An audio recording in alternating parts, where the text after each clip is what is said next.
ॐ श्रीगणेशाय नमः।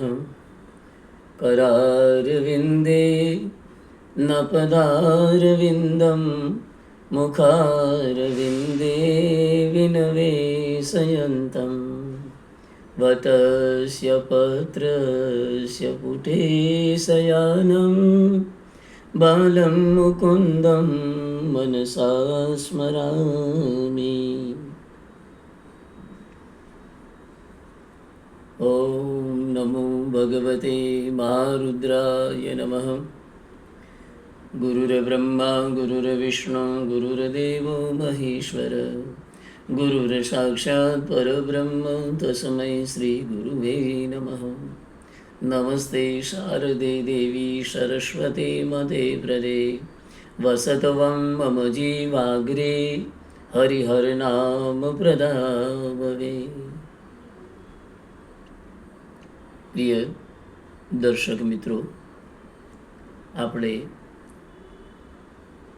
શિવ પુરાણની જ્ઞાન ગંગાનું સ્નાન અને પાન કરવા માટે જઈએ.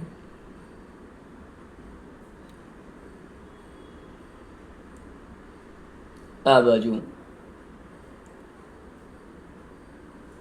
પ્રયાગ નામના ક્ષેત્રની અંદર શૌનકાદિ મુનિઓ સુતજી મહારાજને પ્રણામ કરીને પૂછવા લાગ્યા કે મહારાજ, ધર્મ શું કહેવાય અને અધર્મ શું કહેવાય, અને શેનાથી સ્વર્ગની અને નરકની પ્રાપ્તિ થાય છે તે અમને સંભળાવો મહારાજ. સુતજી કહેવા લાગ્યા કે બ્રહ્મ મુહૂર્તની અંદર ઉઠી પોતાના ઈષ્ટ દેવતાની ઉપાસના, ગાયત્રીના જાપ કરવા, પિતૃનું તર્પણ કરવું, આ ધર્મનું રૂપ કહેવાય છે.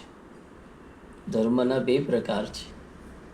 એક ધર્મ દેહ વડે થાય છે અને બીજું ધનથી જીવોની તૃપ્તિ, યજ્ઞ વગેરે ધર્મ કાર્ય કહેવાય છે. એવા મુનિઓ સતયુગમાં જપ, કળિયુગમાં દાન, દ્વાપરમાં યજ્ઞ, ત્રેતામાં તપ અને કળિયુગમાં શિવલિંગની પૂજા કરવાથી ધર્મની વૃદ્ધિ થાય છે. અંતે જીવને સ્વર્ગની પ્રાપ્તિ થાય છે. દાન લેનારાએ સત્કર્મ તપ વડે દાન લેવાના પાપને ધોઈ નાખવું કે છે. દાન લીધા પછી જો સત્કર્મ ન કરે તો એ દાન એને પચતું નથી. શાસ્ત્રથી વિરુદ્ધ આચરણ કરવું તે અધર્મ છે. મોટાની મર્યાદાનું ઉલ્લંઘન કરવું, પરિવાર બાંધવો પણ તેનું સારી રીતે પોષણ ન કરવું એ પાપ છે.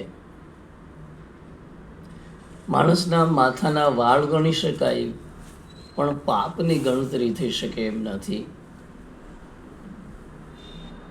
અને પાપનું જે આચરણ કરે ને એને અંતે નરકની પ્રાપ્તિ થાય છે. દેવયજ્ઞ વગેરે ઘરમાં કરે તો 100 ગણું ફળ મળે.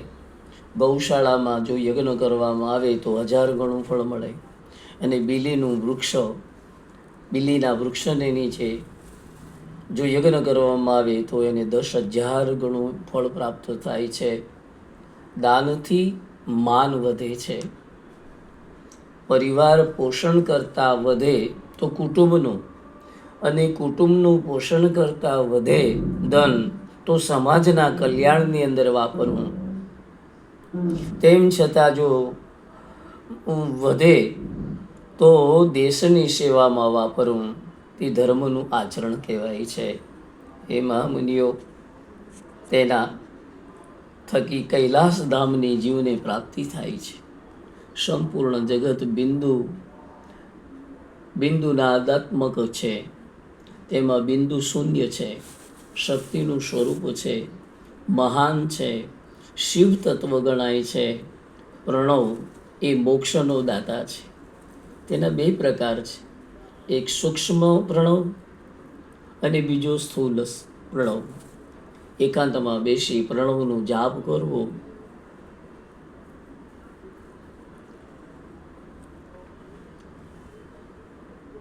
શિવલોકની પ્રાપ્તિ થાય છે. આત્મા સ્વતંત્ર છે, અજર છે, અમર છે. તે જ્યારે 8 પ્રકૃતિના બંધનની અંદર આવી જાય છે ત્યારે તેને જીવ કહેવામાં આવે છે. પ્રકૃતિ, બુદ્ધિ, અહંકાર અને 5 તન્માત્રા, આ 8 પ્રકૃતિના 8 અંગ છે. શિવજીના ધ્યાન, જપ, પૂજન કરવાથી જીવ બંધનમાંથી મુક્ત થઈ જાય છે અને મૂળ તત્વ એ બની જાય છે. શૌનકાદિ મુનિઓ કહેવા લાગ્યા, મહારાજ, અમને બહુ આનંદ આવી રહ્યો છે. આપ શિવલિંગોનો મહિમા અમને સમજાવ્યો તમે. મહારાજ, અમારે હવે પાર્થિવ લિંગનો મહિમા સમજવો છે, કૃપા કરી અમને જણાવો. શુતજી કહેવા લાગ્યા, હે મહામુનિઓ, તમારી શિવજી વિશેની ભક્તિ અને આદરભાવ જોઈ હું તમને સંભળાવું છું. બધા જ શિવલિંગોમાં પાર્થિવ શિવલિંગ ઉત્તમ ગણાય છે, જેનાથી સિદ્ધિ મળે છે. સતયુગમાં રત્નનું શિવલિંગ પૂજા થતી હતી, ત્રેતાયુગમાં સોનાના શિવલિંગની પૂજા થતી હતી, દ્વાપરમાં 5 પારાનું શિવલિંગની પૂજા થતી હતી અને કળિયુગની અંદર માટીનું, જેને પાર્થિવ શિવલિંગ કહેવાય છે, એ અતિ ઉત્તમ ગણાય છે. નદીઓમાં ગંગા શ્રેષ્ઠ છે, તેમ કળિયુગમાં પાર્થિવ લિંગની પૂજા શ્રેષ્ઠ ગણાય છે. પાર્થિવ લિંગની પૂજાથી ધનવાન, પુત્રવાન અને ભરતખંડનું રાજા પણ એને બની શકે છે. નિત્ય કર્મથી જલ્દી પરવારી દર્ભના આસન ઉપર અથવા પવિત્ર આસન ઉપર બેસી ભસ્મ, રુદ્રાક્ષને ધારણ કરી પવિત્ર એવી માટી લઈ આવી, જળથી એને મિશ્રિત કરવી, તેનું શિવલિંગ બનાવવું, તેની પૂજા મંત્રો વિધાન વડેથી પૂજા કરવી. પૂજામાં વિવિધ મંત્રો બતાવેલા છે. શિવજીના નામ વડે પૂજા કરવી, ઓમ નમઃ શિવાય, એ અતિ ઉત્તમ છે. વિદ્યાની ઈચ્છાવાળાએ 1000 પાર્થિવ લિંગની પૂજા કરવી. જેને ધનની ઈચ્છા હોય એને 500 શિવલિંગની પૂજા કરવી. જેને સંતાનની પ્રાપ્તિ કરવી છે એને 1500 પાર્થિવ શિવલિંગની પૂજા કરવી. 2000 પાર્થિવ શિવલિંગોની પૂજા કરવી. પૃથ્વી, જળ, અગ્નિ, વાયુ, આકાશ, સૂર્ય, ચંદ્રમા અને યજમાન શિવ સમાન ગણાય છે. તેમને નમસ્કાર કરવા. ભસ્મ, બીલીપત્ર, રુદ્રાક્ષ, આ બધું શંકર ભગવાનનું. ભસ્મ વગર કે બીલીપત્ર વગર કે રુદ્રાક્ષ ધારણ કર્યા વગર શંકર ભગવાનની પૂજા થાય નહીં. એ મુનિઓ, શિવ નૈવેદ્ય અને બીલીપત્રનો મહિમા હું તમને સંક્ષિપ્તમાં સંભળાવું છું, સાંભળો. શિવજીનું ભક્ત પવિત્ર, શુદ્ધ, સત્યવ્રતવાળો હોવો જોઈએ. આવો ભક્ત શિવ નૈવેદ્યને લઈ શકે છે, એને કોઈ દોષ લાગતો નથી. શિવ નૈવેદ્યના દર્શન કરવાથી પણ પાપો બળી જાય છે, પરંતુ જ્યાં ચાંડાળનો અધિકાર હોય ત્યાંનું નૈવેદ્ય ન લેવું, આવું શિવપુરાણની અંદર ભગવાને કહ્યું છે. એ મહામુનિઓ, વિધિપૂર્વક પૂજાયેલા શિવલિંગની પૂજાનું જળ 3 વાર લેવાથી, પીવાથી જીવ 3 જન્મોના પાપમાંથી મુક્ત થઈ જાય છે. બાણલિંગમાં, લોઢાના લિંગમાં, સિદ્ધલિંગમાં અને સ્વયંભૂલિંગમાં ચાંડાળનો અધિકાર હોતો નથી, માટે ત્યાંનો ધરાવેલો પ્રસાદ એ દરેક ભક્તો લઈ શકે છે. હું આપને બીલીપત્રનો મહિમા સંભળાવું છું. બીલીનું વૃક્ષ એ મહાદેવજીનું સ્વરૂપ ગણાય છે, જેનો મહિમા અપરંપાર છે. બીલીના વૃક્ષને જળથી સિંચન કરવાવાળો સમસ્ત તીર્થમાં સ્નાન કર્યાનું પુણ્ય પ્રાપ્ત થાય છે. તેને બીલીપત્રના ઝાડનું દર્શન કરવાથી, એનો સ્પર્શ કરવાથી અથવા બીલીના પત્રને સ્પર્શ કરવાથી શિવજીના પૂજન કરવાથી જીવ પવિત્ર થઈ જાય છે, પાપમાંથી મુક્ત થઈ જાય છે.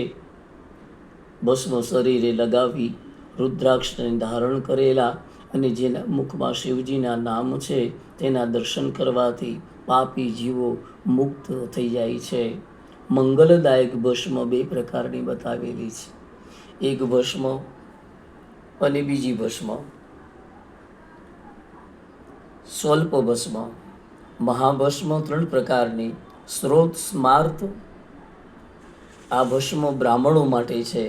બીજા માટે લૌકિક ભસ્મ. ભસ્મનું ત્રિપુંડ ધારણ કરવું અને તેણે ધારણ કરેલું હોય ને એવા ભક્તના દર્શન કરવાથી પણ જીવોના પાપ દૂર થઈ જાય છે. ભસ્મ ધારણ કરવાથી બ્રાહ્મણોની નિંદા કરવાવાળા નરકમાં જાય છે. ભસ્મના ત્રિપુંડના 9 દેવતા બતાવેલા છે.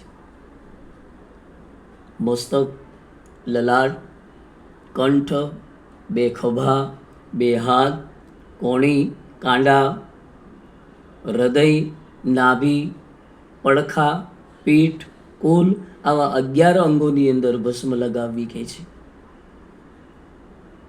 શરીર પવિત્ર, પૂજાને યોગ્ય થાય છે. 11 સ્થાનોમાં દેવોનો વાસ છે. શરીરના બીજા ખભા, બંને ખભા એ લક્ષ્મીનારાયણનો એની અંદર વાસ છે. એ મહામુનિઓ, આ પવિત્ર શિવજીનું પૂજન, શિવજીનું અર્ચન, શિવજીની કથા એ જીવને મોક્ષ આપવાવાળી છે. ઉમાપતિ મહાદેવ કી જય. આજે સૌને હર હર મહાદેવ, કાલે વેલા આવજો. આજે સૌને જય શ્રી કૃષ્ણ, કાલે વેલા આવજો. હરિરસ પીવા, શિવ ગંગામાં નાવા, આવે તેને સાથે લેતા આવજો. ઓમ આવાહનમ ન જાનામિ તવાર્ચનમ, પૂજામ ચૈવ ન જાનામિ, ક્ષમસ્વ પરમેશ્વર. ઉમાપતિ મહાદેવ કી જય. આજ કે આનંદ કી જય. ઓમ નમઃ પાર્વતી પતે. હર હર મહાદેવ હર.